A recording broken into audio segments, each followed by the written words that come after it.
think the best thing I ever did was say this dream out loud to the people who care about me the most. And when you're stuck, you raise your hand.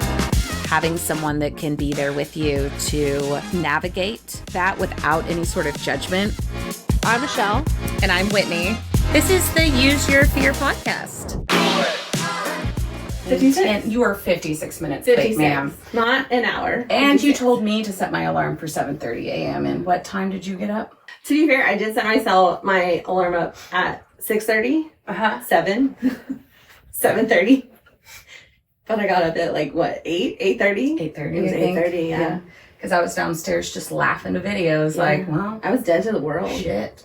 My cats were banging on everything. Yeah, they were yelling at me. Like, hey, feed me. Give me my wet food. And I'm like, I don't know what your morning routine is. I ain't feeding you. I gotta do something, get myself in trouble. I'm not your mom. I ain't your mom. I ain't your cat mom. I feel like moms are really good at that, ignoring. Yeah, you have to. Tuning out things. With me, every noise, I don't know if it's just a mom thing or a just personality thing too. Is it? Yeah, because you're all you were when we were getting ready. You're like, I need this noise. Otherwise, it's gonna make me do this. And I'm over here just like, I know. In my head, and Michelle is always gonna be late.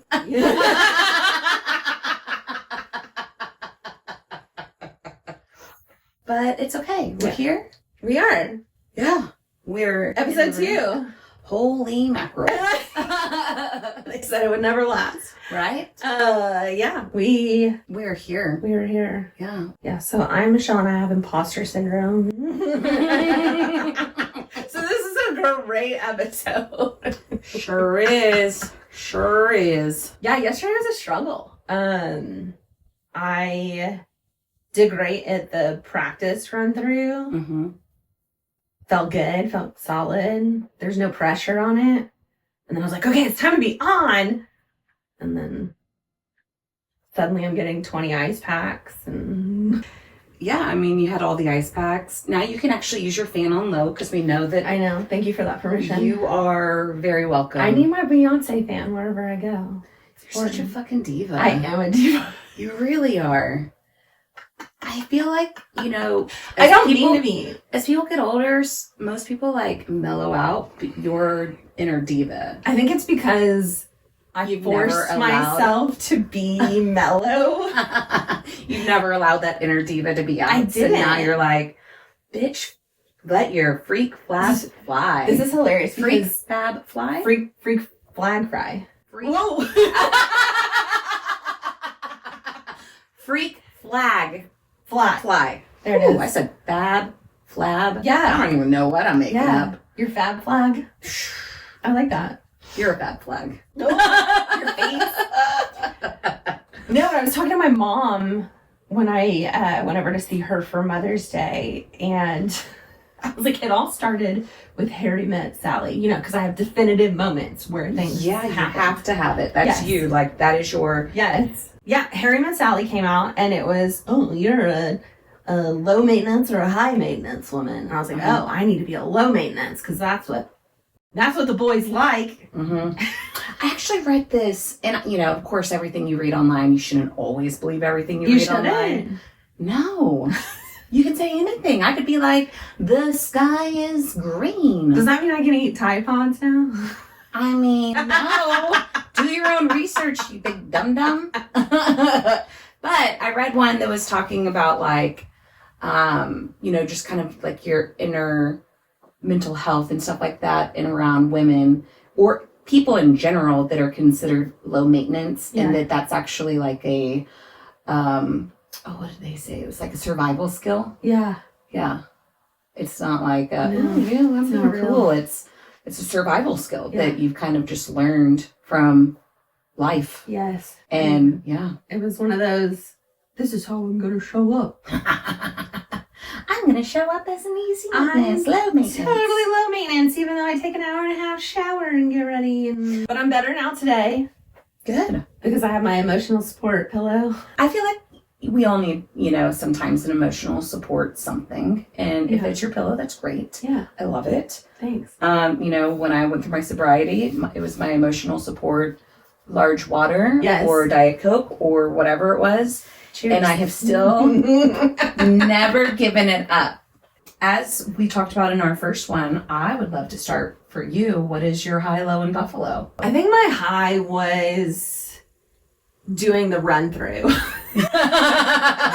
Yeah, so if episode 1 actually sucked, you should have heard the run through. Yeah. So we're no longer doing run throughs. We're just going straight into it. Yeah, because I'm better. Off the cuff. Yeah, so that was my high. What was your low? My low is, I think, going back through, I'm struggling right now. Like, we're on video right now, let's be real. And I'm struggling right now because this is the biggest I have been in my entire life. I had a lot of health stuff go on in the beginning of this year. I was fed 1 million steroids. You'd think I was buff, but I'm not. I'm just pudgy, but that's okay. But in that, like, I in the past have been really, really hard on myself. I have gained and lost 60 pounds 3 times in 7 years. Yeah. I also found out I have a binge eating disorder. Whoa, getting real. And so now I'm on this special diet because of my allergies, and that has made me 10 million times just feel so much better. I thought I just had a bad attitude. Turns out I just felt like crap every day. I was like what Matt said. I thought I was just being rude, but actually I'm allergic to bananas. I was like, that's amazing. Yeah, so that was my low, is just going through some of the camera footage, which we're not going to use, thank goodness. And Buffalo, unexpected. In the past, I would have been really hard on myself. But because of the work I've done this year on myself, I'm saying myself a lot, I'm getting in my head. Can you tell? I can. Yeah. Here it is. Get out of there. Yeah, get out of there. Scram. So because I've done the work, now I have tools to actually look at it from a different perspective. And I really turned a corner this year. I really took care of myself this year. I've already started on this new diet and have lost 15 pounds. And it's not about the weight. It's really about being healthy. I know everybody says that's not about the weight, but the weight part is great too. I mean, I'm not gonna lie, right? But I just overall this year, starting last year, I went on this health journey, and it has not been a straight line. But I'm surprised that the old me would have been we're never recording again. Yeah. But now I'm you know what? I have my emotional support pillow. Yeah. And I'm here, and I also saw how much I was touching my hair and messing with how I was standing and or not standing. I was not sitting. Standing. I was sitting. I move around a lot too, but that's also I'm fidgety. Sometimes I gotta crisscross applesauce. Yeah. Sometimes I gotta do the side. So I just kept thinking about how I looked, and I think that also goes back to me being in marketing. I'm used to being on air on a TV station to do a segment, and how does the table look? How do I look? So I think that's where my brain just automatically goes. And this podcast is meant to just be fucking real. I didn't put as much makeup on as I put yesterday. My hair isn't absolutely perfect with the perfectly gray hair that I made sure molded into my highlights. My hairstylist is fantastic, and in my head, I guess, hopefully. No, your hair looks wonderful. I'm sorry. No, were you fishing there? No, you were totally fishing. I was fishing, but not from you, from the audience. But you gave me the I'm fishing. Fucking compliment me eyes, guys. I'm imposter. I should not be here. But not we all, but a lot of us have imposter syndrome. No, for so sure. That's why we're here. Yeah. Is to talk about it. And it is wild to experience in real time, because it's something that I'll go through stuff down, and then a month later I'll be oh, that's what that was. But now I'm in real time, what do I do with my hands? It's the Will Ferrell and the Talladega Nights. I don't know what to do with my hands. I don't know what to do with my hands. So yeah, I'm experiencing fear. Like, I'm terrified of this podcast. My heart is beating, my palms are sweaty, my knees are weak, and mom's spaghetti. And we're bringing that one back in again, too. Make sure that hits every episode. I know. But now we need to listen to Lose Yourself before we record. We'll add that to the playlist. It's on my dopamine mix. Nice. Yeah, so that was a really fucking long explanation for a buffalo. Yeah. And how about you? Stop talking about me right now, please. Sure, okay. Thank you. I would say that my high was getting this kicked off. And getting to be here with you and to start recording and to start making it real. I would say my low is that we don't have video footage. I'm so bummed about that because I was a video film major. Yes. And so to me, like, that's part of it is the video aspect of everything. If you could see the setup we have right now, it's quite ridiculous. There are 3 cameras, 5 lights, 2 mics, and a partridge in a pear tree. And then my buffalo. Let's see.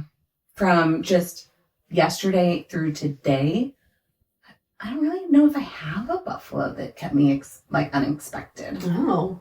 Yeah. Oh, that's right. You did yawn yesterday. I did. Yeah. Nothing's unexpected. No. You really got Michelle's always going to be late. Mm-hmm. I'm going to set on the camera. I'm going to fall asleep at, 5. Yeah. And then 7:30. It was like 7:30, 8 o'clock. Yeah, that's usually when I head to bed. To start reading and pass out while I'm reading. I see how much I can read before my medicine kicks in. It's like a game. I think I need to start doing that. Instead of looking at my phone and seeing the screen, I think I need to. Well, it's reading on my phone. Oh. It's the app on my reading app on my phone. So okay. I don't know. I gotta figure something out. Yeah. And I know what my buffalo was. Thank you. Here it is. I went to Target to go buy another tripod. Yes.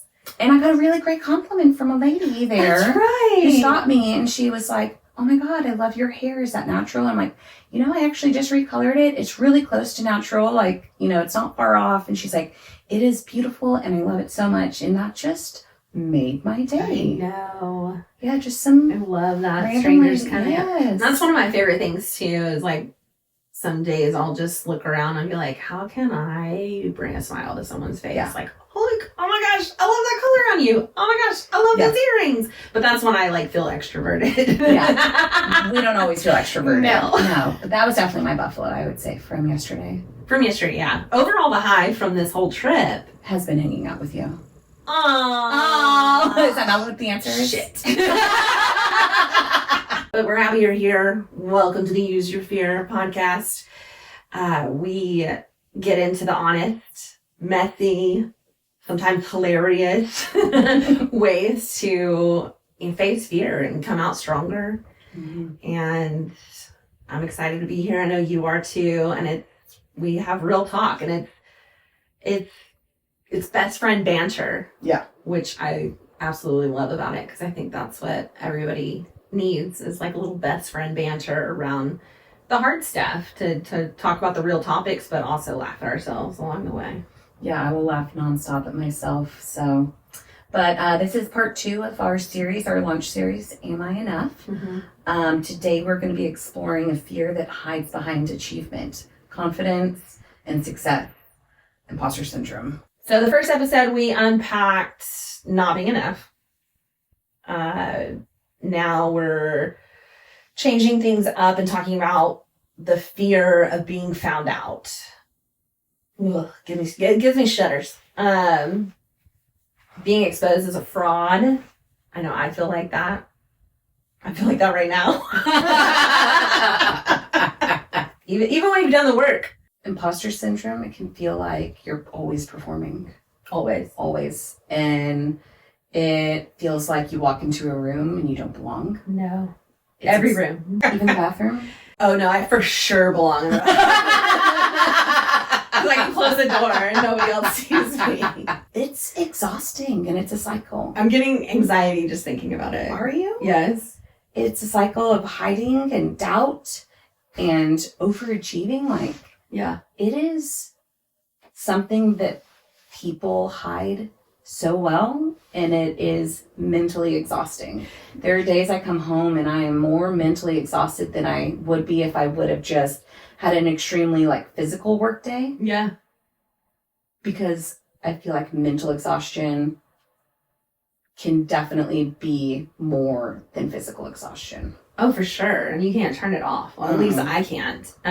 It's hard to. And I almost call it like Wizard of Ozzing. Wizard of Ozzing. It's like, pay no attention to this man behind the curtain. Yeah. And he's like the great and powerful Oz, and he has the big machine head and the fighter, and like you're trying to present a certain way, but really there's this person pulling all the levers and trying fast and furiously to puff out your chest and look like you know what you're talking about. And yeah, because everybody wants to be perceived as, oh, they know what they're talking about. Oh, and I do know what I'm talking about. But then you doubt yourself that you sound like you know what you're talking about, or that people believe that you know what you're talking about. Yeah, buy-in, I think, is something I'm always cognizant of, because again, I'm very audience focused and driven. So, and that's either a listening audience, hey, or it's, you know, a GM in front of me that I'm talking to and getting them to buy into some kind of marketing program, or, you know, put themselves out there, because that's not easy to do.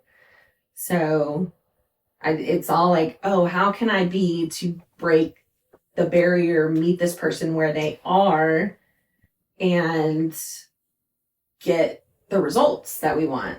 Right. But every interaction is not a fucking result, Michelle.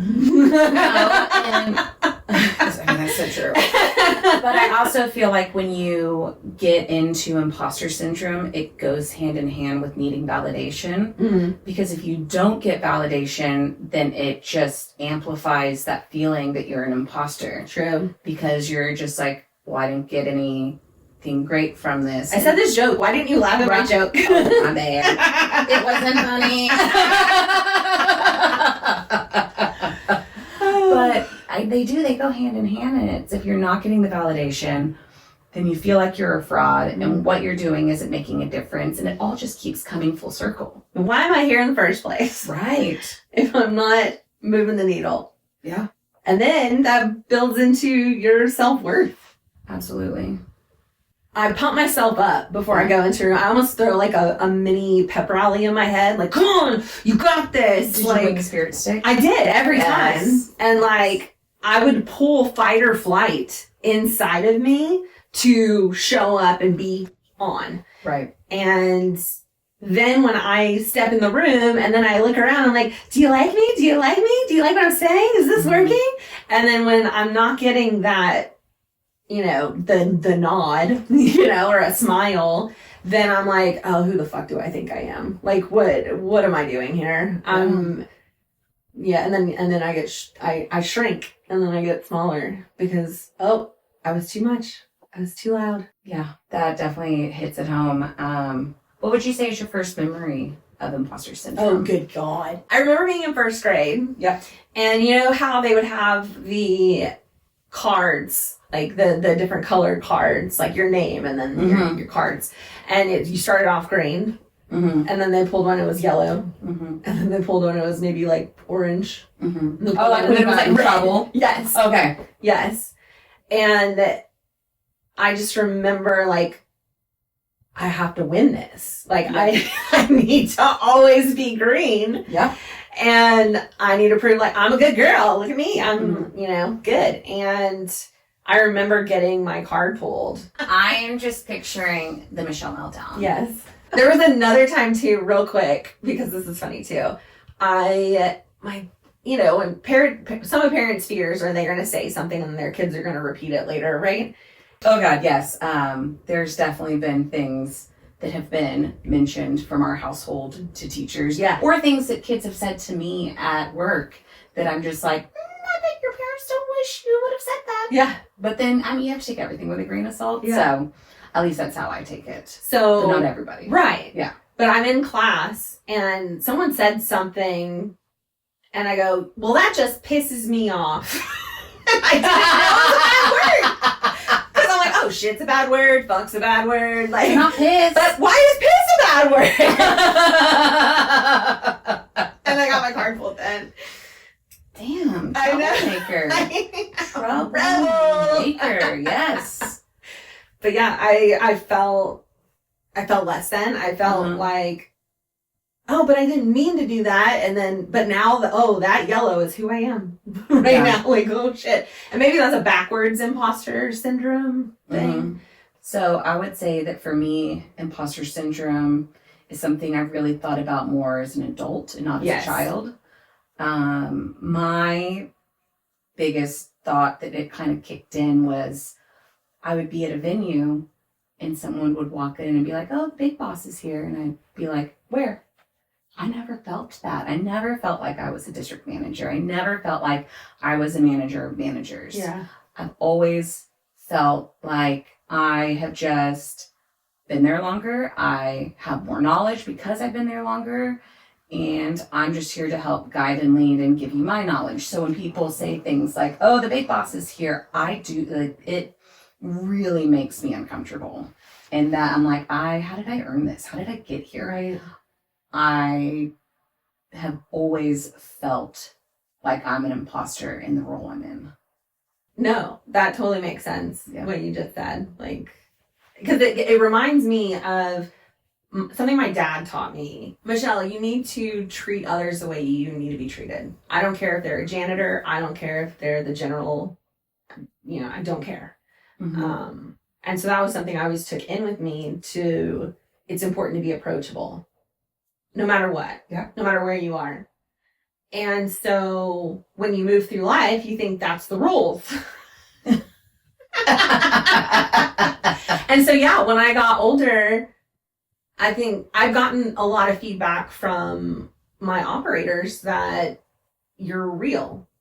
Mm-hmm. Like you're authentic. I will show up and tell you the truth and I get that too. And we'll figure out the solution. Maybe the situation sucks, but we'll get through it and we'll find the light to get the results at the end of the day and we'll work together on that. That doesn't look like leadership to leadership. No, but that's how I am as well. I'm very much let's work together and let's do this. And I will jump in there next to you and I will fill in the kitchen if need be. Right. But I would never see, no. I have never seen a DM when I was not one. I've seen a few. Do things like that. Right. I've seen a few, but they're very few and far between. Agreed. And I think when I got a big girl job and, moved into spaces, I was like, wait, you're not going to treat me like you know what I mean? Like, it's like, oh, I remember feeling that less than feeling in the corporate world. And I think because I didn't prepare myself for that, because I thought the world was different. Mm-hmm. So when I was in there, I think I've spent years overcompensating internally. Right. Without realizing it. And I think that with how I performed in my role previous to be getting that promotion and then still getting the promotion. Yeah. I think for me, the hardest piece was having to change myself so much to fit into that role. Yeah. And then constantly feeling like, and that totally comes back to that Enneagram 4 or 5. 4s are, you don't want to be in a box. You want to be your own self. You want to be different. You want to be who you are. And that is something that I can never get out of me. And so I fought my internal, thinking on, I grew my hair out. I had normal hair color. And then it was so much that I think I started to just kind of naturally rebel to it. And that's probably why I'm going through a midlife crisis right now. getting tattoos and wanting to dye my hair purple and starting this and then starting that and then starting this. But I think that I fought so hard internally against that idea of who I am and being the person I want to be to fit into this role. And that probably fed into that imposter syndrome. Because I felt like I was changing who I was to fit. And so I felt like an imposter for myself in this role, that I got this title that I did work my ass off for.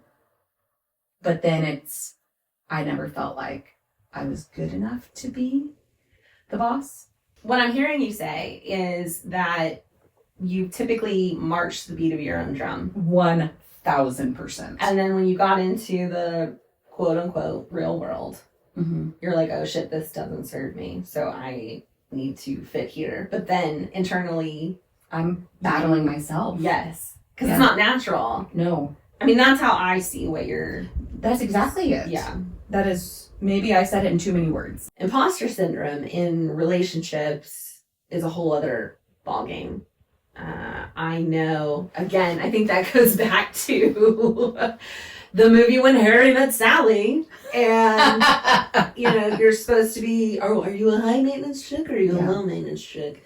And I remember turning people off because I put a lot of pressure on, am I going to meet the parents for the first time? Or, we're going to go out for the first time. So I'm going to meticulously get ready. So Michelle getting ready, but on a whole, double it. It's terrible. Yes. So yeah, taking a long time to get ready and then having this intense, I'm causing issues. I'm inconveniencing others. I'm not being that low maintenance girl that I want to be. And then I'm hard on myself. And then I get down on myself for that. And then I go to the date and I'm quiet as a mouse, which is not me. Yeah. And I turn into, I try to fit into this box or make myself smaller just to kind of calm my anxiety from the beat down that I just gave myself in my head. I'm trying to come back from that. I never realized I did that. And that just came out. No, I mean, I definitely, looking back at different romantic relationships. Right. I've definitely been in ones where I've felt like I've had to adjust myself. Yes. Probably the biggest adjustment was who I dated before Eric and I got married. And I completely went more quiet and timid and not as loud and changed who I was. And then after we broke up and Eric and I started dating again, I was like, oh my God, I was not being myself. Yeah. And that's what I love about my husband, is that I 100% can be myself. Same. And when I do something that's weird, I'm like, you knew what you were getting into. But even before that, my 3-year relationship with Kevin, who was 10 years older, even in that, there was such a big age gap. I think that there were things that I adjusted in myself to don't appear too youthful, yes. to this, too immature, yes. But at the same time, he also gave me some great tools on being more truthful to myself and things like that. So there's always ups and downs, but I definitely feel like in relationships, you can hold certain pieces of you back. Yeah. And I don't even think it's just romantic. I think it's friendships. For sure. I think it's family. I think it's work. I think it's everything. I've really come to terms with I'm an energy matcher. 100% I am. And if I am with somebody who is extremely big and outgoing, I will be extremely big and outgoing, because that's maybe how I've always tried to fit in, is to match what's around me. And that's my masking that I've done. It could be that. I think it's also you're meeting the other person where they're at. You want to appear relatable to them. Yeah. so your message comes across. And then you get onto yourself for not being your true self. It's like it's a weird line to be on. Like, I'm here to show up for you and be here for you, but then how do I be there for myself at the same time and show up the way I truly want to, that I'll be proud of, just me be proud of, not that others will be proud of. Like, how would I be proud of and how I be show myself up. And not somebody else. Yeah. It's hard. And we get lost in other people being proud of us because that's quicker validation. 100%. I don't give myself fast validation. It takes me a while to like. Do we give ourselves validation? No. That is not an easy thing to do. But if someone else gives us validation, then that's I didn't have to do work for that. Right? That's a dopamine boost. Well, I did do work for it, but you did a lot and you faked it. You faked it till you made it. Yeah. Yeah. Oh, so that worked. No, because you burned yourself out. Yeah, I did. So it doesn't work. No, but it's a vicious cycle that we get stuck in. It works for that moment in time, and then when you go home, when things are quiet, then you like collapse on your couch or on your bed. Oh gosh, yes. Yeah, and I think that goes into that idea of having that external success, but the internal doubt. Yes, because you're getting that validation from someone else, but you're not giving it to yourself like we should. And then you're just constantly like crushing yourself because you are chasing this validation from others and not giving yourself the props that you need. I think we move too fast to even... What do you mean? What do you mean? What do you mean? To even check in with ourselves. Right. Like, because all we're focused on is, if I show up, this is how the room will like me. Mm-hmm. Again, screw my own thoughts and feelings. Right. They don't serve me. Nope. So I think that goes into why it becomes so persistent. Yeah. Because it's the constant dance that we do. Absolutely. It's always a performance, whether you think about it or not. Yeah. And that's where you get into the burnout and you come home and you have to like hide from the world for a day or two. I mean, I would do events that are, later into the evening and past my bedtime. Yes. And then I have over prepared for the whole thing. And the events come out beautiful and great and grand and high end. And you're proud of them. So proud of them. And there's lots of validation in that. And it's tons. Me giving validation to my team that's helped. But dear God, is it exhausting? And it is. It's slightly a dance and a performance. It is. Even in those situations where that is the things I love and I crave. Probably because it is instant gratification. But at the same time, it is there's still that dance in there and that mental fatigue that comes from it. And I'll sleep for 2 days. Right. And something that also in the event itself, because we both do events, and you're at a large scale event, there's, tens of thousands of people there. Talking nonstop. You're talking nonstop. You're representing a brand. You're not representing yourself. Mm-mm. So you can't, you don't show up as yourself because why? You show up as the marketing Michelle or the marketing Whitney. Yes. Yeah. Which that's what you're supposed to do. That's what you're paid to do. Like, right. Yes. But then it's like,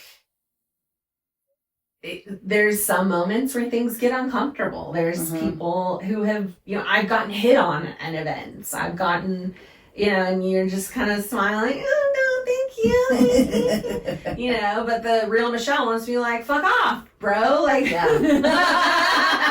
bitch, you can't do that though, because you're representing a brand. So, and I think that's an extreme case. Right. But I think over time, when you do those events, you don't realize how much you're chipping away at your internal self. And then because you're just so focused on events and performance and, it could be presentations, it could be projects at work, whatever, you're so focused on the audience receiving this beautiful thing that you've worked so hard, put your blood, sweat, and tears together in presenting, that you don't have you don't think you have time to fill your own cup. You don't, like, self-care, all of that. Oh, that's not important. That's I think that's what gets you lost in the loop of constant pressure to prove your place over and over and over. And it's like, I don't want to be known as, oh, the girl who did that badass event 6 weeks ago or 6 months ago. Mm-hmm. What have I done lately? So that's what keeps me in it to win it. Yeah. I must win at all costs. But I think that even outside of that, like, then there's all of the pressure from society. Mm-hmm. You know, you add that on top of it. Like, this is what you're supposed to look like. This is how you're supposed to dress. This is the cars you should be driving. This is where you should be living. You should have 2.5 children. You should have this, and this. And It's 2.5 children. yeah, whatever. No. But it's coming from everywhere. Yes. At all times. And it's not just an internal struggle. It's just this constant, like, beratement? What is it? The word I'm thinking of? Like being bombarded. Bombarded? Is that what I'm thinking? Like being constantly bombarded by... Yes. Yeah. Life and society and things about how you should... That's such a good point. ...be and how you should be acting. Yeah. Because as a kid, you're trying to... You're a representation of your parents. And... Oh, dear God. I still am. Yeah. I still am. Right. Yeah. And then, which, I mean, it teaches you to have a certain pride in yourself and to like, that's an important lesson. Absolutely. 100%. But some people, this person, I'm pointing to me, by the way. Yeah, just in case you're just you're not on the video. Not watching. Get wrapped up in the winning of it all. In it to win it. And I personally will take that to an extreme. You know, the difference between ordinary and extraordinary is right? That little extra. Wow. I know. Wow. Wait, it's such a good movie though. I love that movie. It is. But I always picture that manager who puts his leg up on the whatever it is. And he's like, okay, guys. Well, I think part of a syndrome maybe, or like a side effect, or like that comes from imposter syndrome. And I know one is very big for you and one is very big for me for sure. I'm so glad your brain was up. Yes, and terrified at the same time. Right, is codependency. Yeah. And for me, rejection syndrome. Mm-hmm. I get, hey, Whitney, can we talk? And I'm like, oh my God, the world is ending. I'm being fired. What is happening? I fucked something up. I start going back through my list of everything. So it can be a tone. It can be a word. It can be the smallest thing. And I immediately take it for the worst thing that could happen. Right. Or, hey, can we talk later? Fuck happened? Can you just tell me what right now? Did I do? Tell me the subject. Give me the agenda. High anxiety, high stress until that conversation happens. Yeah. And I'm sitting there having this argument in my head to myself about how terrible I am. Yes. And all the things I do wrong. I've been found out. Yes. And it's that I am fake. I'm doing this wrong. Yeah. I am not successful. I am not good. It is. Yeah. I got a text from my boss, and I think I had been on vacation before this or something. Mm-hmm. And so in my head, I'm like, I'm so behind on XYZ, right? I'll freak out if I get a text on vacation. Yes. And I'm doing something. I shouldn't be on vacation. Yes. I should not be taking time off for myself. No. Same. I did that on my honeymoon. 3 days into my honeymoon, I was like, yeah, you also what am I doing? Supposed to go to the hospital. Oh yeah. I have been in the middle of an x-ray where like the doctor's like, I'm in a hospital gown, and the doctor's like, we need to start this exam. And I'm like, okay, hang on, let me send this email real quick. Dear God. or I get told, go to the emergency room. Well, can I get these things done first, and then I can go this afternoon? Yeah. When I have time. Fuck everything else in my life. Let me drop everything for this. Yes. Because if I don't, I'm going to get fired. Yes. 100%. Yeah. At all times. I feel that 1,000%. The rug is going to get pulled out Yes. me Yes. at any second. And it's also like a hypervigilance thing. I think because we know how impactful that feeling of the world turning upside down is, boy do I. And we do everything we can to prevent it and to juggle all the plates. And then it's like this whole time we have a constant fear of we're gonna be found out. I'm gonna drop a plate somewhere and someone's gonna notice it and it's gonna be a really fucking big deal. But the funny story that I was thinking about was that my boss texted me, hey, I need to talk to you. And so I'm in a meeting, and so I quietly, like, excuse myself. I'm in a restaurant. I go outside, and I call my boss really fast. I'm like, hey, what's up? And my heart is, like, beating like a hummingbird. And she goes, you know how we were talking about the whale movie? I was like, uh-huh. Free Willy? No, the whale. The movie The Whale with Brendan Fraser. Oh, The Whale. Got you. She told me I should never watch The Whale. With Brendan Fraser. Who, my love. Yeah. Well, because she growing knows up crush. she knows how sensitive I am. She gets really sad for like a week after that. Like fair. Which is fair. Yeah. And because we were talking about, I it's on my list, I want to see it. And she was like, she watched over the weekend and she was like, I have to tell Michelle not to see it. Like she needs to be protected right now. But in my head, I'm like, I dropped a plate somewhere. Like I was like, this is it. This is a moment where I get told, you know what? Pack up your stuff and go home. You're fired. I am so like cognizant of that feeling that when I text my managers, I'll be like, whenever you have 5-10 minutes, give me a call. It's nothing bad. Yes. It's not a rush. It's not no rush. Nothing bad. Yeah. That's how I am too. I have to make sure that they don't feel that. Yes. Because it's the worst feeling. Yes. And I feel it all the time. All the time. 24/7. Yeah. Doesn't even matter if I have 2 unread emails in my inbox, which rarely happens. Did you see how many unread text messages you have, ma'am? It got bad this year. It's 170. It got bad this year. That's not normal. No, I can't even have 2025 thing. I can't even have one. I know. You won't necessarily read it. I'm stressing you out. You hear how stressed out she is right now? So stressed out about my text messages. Yes. I can't have the notification. Even if I just am clearing out the notifications, I just need them gone. I need that gone. In my head, I thought codependency was, you can never go to the movies without your significant other or your friend. I go to the movies by myself. I love going to the movies by myself. I used to have dates with myself. Yes. I get a big thing of popcorn and a Diet Coke and just... And then you're like laughing. Yeah, you don't watch because you're with strangers. Kid movies. Like I went to go see Megamind by myself. Fun. That's a good one. That's why I had kids, so I could keep going and see Heck yeah. cartoons. Yeah. I love that for you. But lost train of thought. Codependency. Thank you. Go see. Yeah, see, I don't want to talk about this. Can you tell? I can tell. You didn't want to go see movies, or you had to go. No, I did.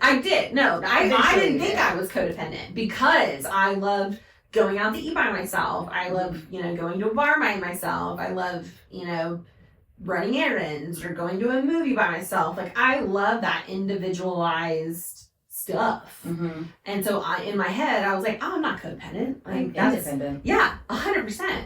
Mm-hmm. Wrong. So codependency is not paying attention to your own thoughts, feelings. It's focusing on how others perceive you, and you want to control what is on the outside, so you perform. That's definitely you and not me. 100%. So you show up the way others want, you think others want you to show up in order to be pleasing to them. And then there's another layer of it where you're actually being manipulative. You're actually like not presenting yourself as you are. And so you're like, what the fuck? I just turned into a pretzel and you don't appreciate it. How dare you? Right? I showed up the way you wanted me to show and now you're not happy with the way I showed up. Fuck you. Yeah, right? Yeah. So that's where codependency comes in line with you. You don't have to be codependent with a person. Does it happen? Yes, 100%. Like people are codependent with an alcoholic or a parent or a child, even, especially one that has maybe special needs. That's an easy dance to fall in line with. With me, my dance was, how do I show up with work? Because to me, that was filling my, number one, my bank account. Number two, my sense of self. Because when I was a good marketer, I was a good person. And so I would twist myself like a pretzel 24/7, depending on the job. And that, ladies and gentlemen, is codependency. So what do you think it would mean now to stop proving and start belonging? Yeah. I am just now unpacking that. Yeah. It's not a quick unpack either. No, it took a long time for me to actually own that I am codependent, because I've prided myself on being so independent for a long time. Yeah. Like, I don't need nobody. I can do it myself.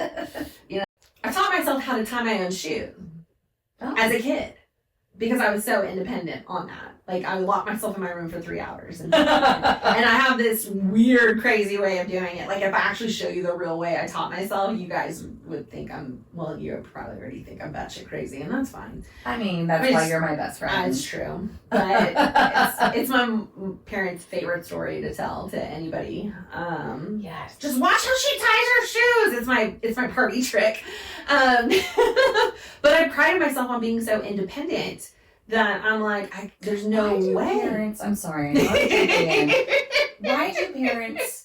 Why are their favorite stories the ones that you don't want them to say? Oh, because it's a joke. It's something to laugh at. Yeah, but I'm not laughing. No, but yeah, that's fine. It's you. You're just a child. I keep going back I can fix you later. I keep going back to your dad's story every time. Oh shit, what?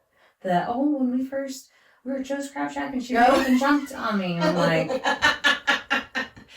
yeah, stop telling that story. Telling you that. I was a different person. Yeah, stop telling that story. I'm a 40-something-year-old woman now. I'm not 6 years old. No. Yeah, that's fair. That's fair. I can see that. Yeah, I see you. You see me? Although then my favorite story to tell, because we do this with siblings too, is when my brother and I tied my sister to the stairs with dental floss because she was trying to run away. That is one of my favorite stories. It is. So, I mean, we also do it to our siblings and stuff. 100%. Yeah, and I'm like, damn it, not this story again. Oh my gosh. What would it mean to you to stop proving yourself and to start belonging? A punch. Yeah, no, I mean, I've just now acknowledged that I'm codependent. I've just figured out that I fit that definition, because I always prided myself on being so independent. But I really want to make sure, I have a full understanding of how that is playing a role in my life, and I think I'm still layering that back. Mm-hmm. I'm exploring it in my therapy sessions. And then I also just recently started going to, I did not know this existed, CODA, and it's Codependence Anonymous. It's very similar to Al-Anon. Mm-hmm. And Al-Anon is for anybody who has like a family friend, anybody in their life that is facing either, is an alcoholic, addiction, facing addiction, anything like that. It's very similar. So yeah, I'm going to Codependence Anonymous now, and they actually have 12 steps. You're very anonymous anymore. No, I'm not. They have 12 steps? They have 12 steps. Okay. I actually have a booklet and everything, and I know, am I cute? Do you get a little coin too? Maybe. I don't know. That's fun. You can actually get a sponsor. You can work the steps. And do you have a sponsor? Not yet. You're supposed to go 6 times to determine if it's for sure for you. Gotcha. And then, but I'm starting to look into where can I find one, and because the group I go to is pretty small. And of course, like, I just barely met these people, so I don't. I've gone twice. I went one weeks ago, and then I had a panic attack doing something the following week, and another panic attack the next week. Or I was exhausted. I was too tired.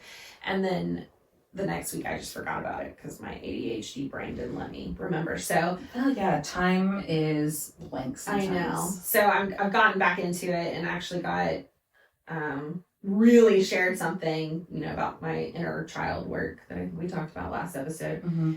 And I got a lot of encouragement. I also had a friend go with me. So that was cool to have a friend there also who got something out of it too. And I just got a lot of people coming back up to me and telling, they really resonated with what I said, which made me feel better because I felt real naked. But yeah, it's so far so good. And I'll report back on what that journey looks like. Absolutely. Keep us posted. Yeah. We want to know. Who knew Coda exists? I sure didn't. I know. Or the EMDR. Yeah. Yeah, didn't know about that either. You're welcome. Thank you. I definitely get free therapy from you and from my sister, so I'm very grateful to both of you for me not having to spend my money on it. Yeah, you're welcome. So It's a lot of money. shout out to both of y'all. Coda's free. Yeah. The books aren't. Well, damn it. And maybe a sweater. You are such a merch person. I've run into that for sure. You're like, I need the merch. You know why? Why? Let's dig into that real quick. Yeah, I want to hear it. The reason why is because I think my entire wardrobe is other brands. So you want to show that you did this. I want something that represents me. Yeah. Which is why I'm wearing an inclusion shirt. I'm like, oh God, she's so woke. But like, I just bought the You Might Be DEI t-shirt as well. So I've actually been looking at it for a while, and I was just like, I'm doing it. Yeah. Yeah.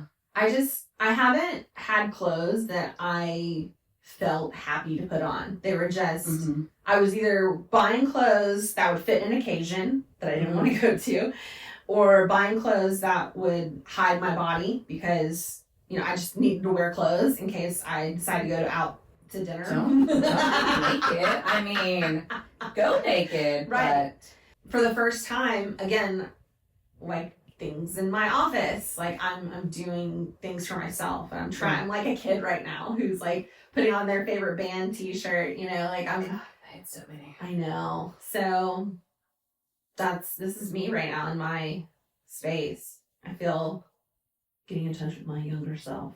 But yeah, that's why I've been buying a lot of like clothes lately. Yeah. Because it's That just makes sense. Yeah. I mean, I'm, trying to get into narrating audiobooks. Right. And my painting again that I went to school for that I never did anything with. Right. And now doing this podcast with you, I had this conversation with my husband the other day where I feel like, again, I lost myself for years. And I did feel like an imposter, and I didn't know who I was. And same kind of thing. I'm trying to refine myself. And does that equal a midlife crisis? Probably. I'm probably in here. I'm, trying to dye my hair purple and get tattoos and not tell my husband about it. But don't do that. And that's, not wanting to get in trouble. And that's that young self again that comes out that that rejection syndrome that you're going to be in trouble for doing something. Rejection syndrome. Did we talk about that? We did. I did talk about that. Wow. An asshole. Have terrible memory. I know. I feel like, was it Dora? Is it Dory? Dory. Dory. It's Dory. I was like, Dora the Explorer? Yeah. Backpack. Swiper, no swiping. Oh, gosh. I never got into that because I didn't have a kid that age. So, what would it feel like to fully own my own voice without apologizing for it? I definitely am told often that I'm too much, too loud, too big of a laugh, too noisy, too different. Mm-hmm. And I do my best at still just being myself. But I will apologize for it. And I think that's the piece that I need to work on, is being more unapologetic about who I am. Yeah. And not trying to, lessen my light so that others can shine more. I'm sorry that your light isn't as bright as mine.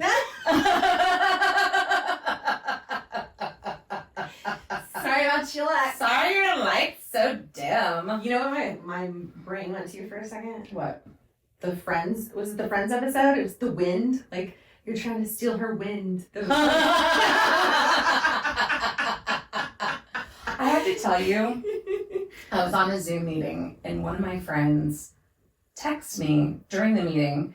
And he goes, "Did you know that you have RGF?" And I'm like, "It's not resting bitch face. No. What's RGF?" He goes, "Resting grinning face." You're the antidote to RBF. I mean, I just, that's my natural who I am, is I'm happy and I smile. How and dare you? when I'm not, it's very apparent. People are like, "Oh my God, are you okay?" Yeah, yeah. So You're that's right. a downside, is that you can tell when I'm not. Yeah. But I don't need to apologize for it. Yeah. I think I've always danced on, I think we get into this the next episode, Mm-hmm. but I dance on the line of being too much and not enough. Oh, well, I'm never just enough, or I haven't been. yeah. I didn't feel like I was. And so constantly dancing on, like you said, being too much, being too loud, or being too small. Mm-hmm. And I've been told, the person who said this, I'm not going to say who it was, but I don't think the person who said this meant it the way it's about to come out. Right. But that's the way you perceived it. But I've been told, and it was a family member, and I think it's because, like, let me just preface, like, growing up, I was very extroverted because that's how people like me. Yeah. I've become a little bit more introverted each day as I've gotten older, but at that time I was a lot more extroverted. And like, there's a good half the family is extroverted, half the family is very introverted. And so I got told that, oh, when I walk into a room, I suck all the air out. What? But from this person's perspective, Right. I'm an introvert, and when you come in, you're a lot, and I don't know what to do. And that makes sense on their side. Right. But as the person receiving that note, Yes. that is painful. As a kid. Yeah. Yeah.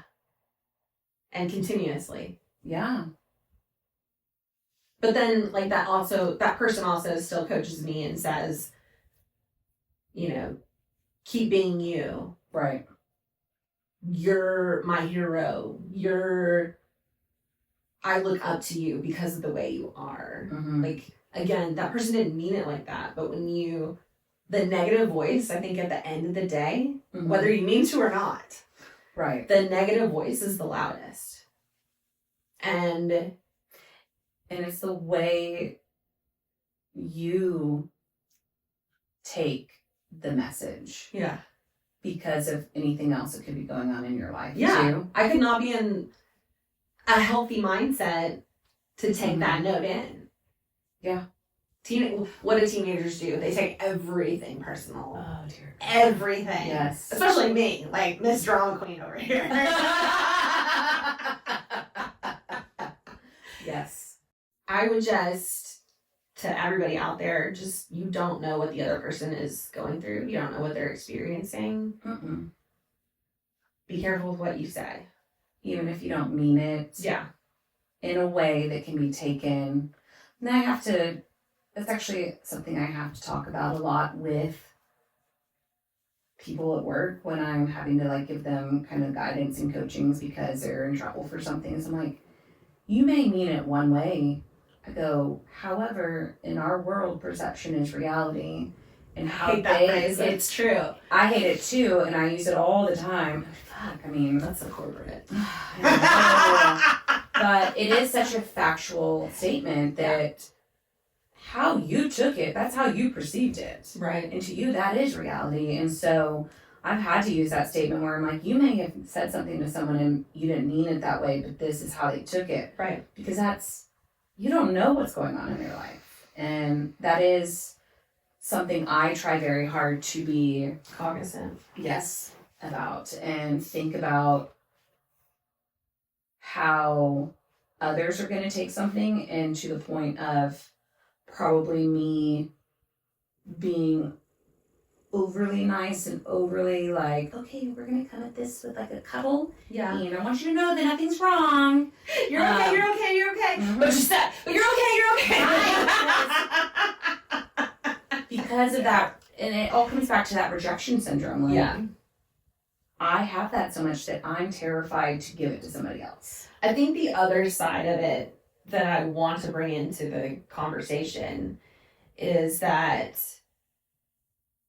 I don't want it to be like, be careful of what you say. Think about what you say 24/7. No. Like, be meticulous. Like, be perfect. Like, no. We're not perfect. We are human beings, and you're going to say something that is going to come off wrong to somebody else because they have a different perspective. I think it's all about owning it at the end of the day. I think it's about catching yourself either when it happens or realizing later when it happens and going back to that person saying, hey, I said this and I didn't mean it like that and it felt weird and I just want to own up to that. And what I was really trying to say is this, or I want to make sure that you don't feel that. Right. And I want to make sure you're okay. Like at the end of the day, like be nice. Even on like be nice. We always say that, is that kind, or are you being kind? Yes. Things like that. But also try to empower you. Like if you're the one that felt that was hurtful to you. Yeah. To be brave enough to say, I didn't like the way you said that. Right. That's a hard one. That is hard. Yeah, because you want to be the bigger person and not make a Right. big deal out of it. And so you'll just let things roll off and Right. just be like, it's better to stay quiet and not say anything and just let that fester in my life. ooh. Yeah. Yeah, because just when like someone says, oh, you suck all the air out of the room, I could have very well come up and say, oh, can you explain what you mean by that? Right. Like, let's talk about that. Like, Exactly. oh, I'm curious about that. Tell me more. Like, I love getting, it's my new game to get curious when something is said that I'm just like, what does that mean? Oh, tell me more about that. It's a fun game to play for sure, especially in meetings. There's a lot of people and the person has to repeat that. Yeah. That's fun. Yeah. But yeah, I mean, I think again, it's not on one person. A parent situation is different, I think. Because parents should be the parent. Agreed, but I do feel like... But they're allowed to make mistakes. For sure. They are allowed to make mistakes. Yes. And I feel like as children get older and become adults and become parents... Then you can come back. Then you can come back, but being able to question what is said to you or bring up something from the past and how it made you feel... Right. Should be approached on both sides with like, oh, okay, well, let's talk about it. Not that, well, that's not accurate. Yeah. And I think, tell me if I'm wrong, because I'm not a parent, but when you're a young parent, you realize stuff that your parents did, and then you see another side of it. Absolutely. There's definitely times where I have seen something that I'm like, oh, okay, yeah, that makes sense. Yeah. on the other hand, too, I have seen ways that I know I don't want to approach being a parent based on things that I've seen in the past. I definitely don't want to approach being a parent. To me, it's not about raising a clone of us. Yes. In any way, shape, or form. Thank you. It is about letting my children be themselves and learn how to be themselves and to be there next to them as they navigate those hard times in life to figure that out. But then you give them the tools to be able to navigate and not get lost. If you've ever felt like you didn't belong when you walked into a room, you definitely belong here with us. And that inner fear, which by the way, like, you don't know it's fear at the time. It's just like an inner irk. And it's that inner irk, you don't know what it is, but to stop and name it and think about, oh, I am scared this will happen, or I am afraid of this. And that's why it irks me. Or you get the ick, or whatever you want to call it. But it doesn't mean that you're a fraud or a failure or less than, or you're sucking the air out of the room. No. It means that you really care about what you're fucking doing. Yeah. And you're doing something that matters to you. Yeah. And at the end of the day, I think it's important to stop and ask, am I doing it the way I want to do it? That's what should matter. Yeah. So, thanks for staying. Yes.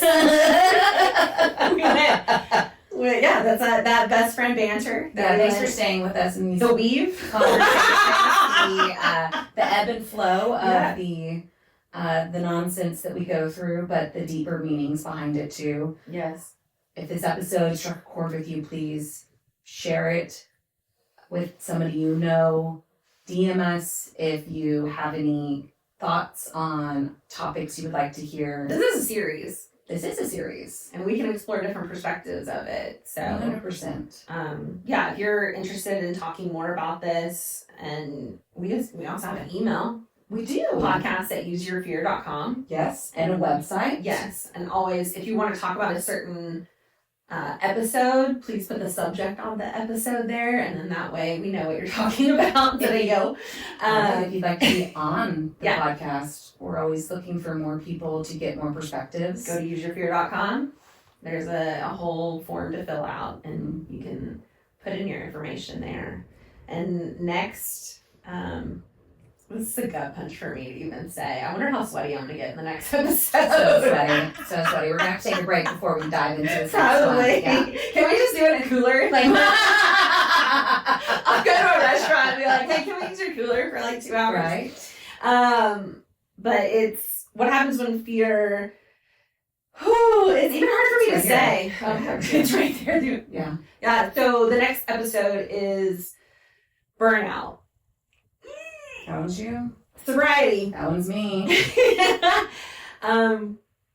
So next up in our 4-part series will be episode 3. The title is Burnout, Sobriety, and When Doing Too Much Becomes Survival. We're talking about what happens when you're going 1,000,000 miles an hour, even when we're running on empty. I don't know what that feels like. No? Weird.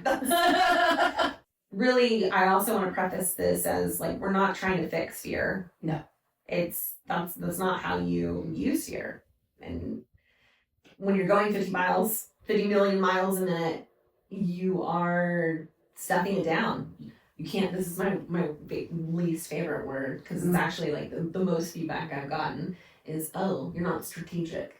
Ugh. You know why I'm not strategic? Because I'm trying to survive doing all these teeny tiny tactics. It's like drinking water out of a fire hose. Yes. Yeah. Yeah. So you need to stop and think about, like, what is showing up? What are your thoughts? What are your feelings? What are your emotions? And what are you scared of right now? Name it. Name it at the end of the day. Name it. Name it. That's a Real Housewife thing. Name it. Is it? It is. I'll just show you the clip. Is that the one where she's yelling and then there's a cat? No. But she likes to wear cat sweaters. No, there's that meme with the lady that's being held back and she's yelling, and then the next one is the cat sitting at the dinner table like. Okay, you're gonna show me that one later. Oh, you can't believe me. I can't wait to catch you up. Years old. Okay. All right, yeah. So name your fear, Mm-hmm. and then you can use it. Because you can't if you can't name it, you can't use it. The first step to recovery is to admit you have a problem. And staying in the questions. Not rushing to the quick fix. There is no quick fix. There isn't. You can't quick fix Even this. if you think you have the answer, I find this the next day, I'm like, oh, that wasn't the answer. It was really something else. And then the next week, it's like, oh no, it was, So we can get into on our next episode. I'm sweating. How your last big quick fix landed for you. So please stay tuned. Join us next week. I might be sick. I don't care shit. You're there. I'll be upside down. I'll drag you. Kicking and screaming. Yeah. But no, we thank you guys for being here, and we hope this helps.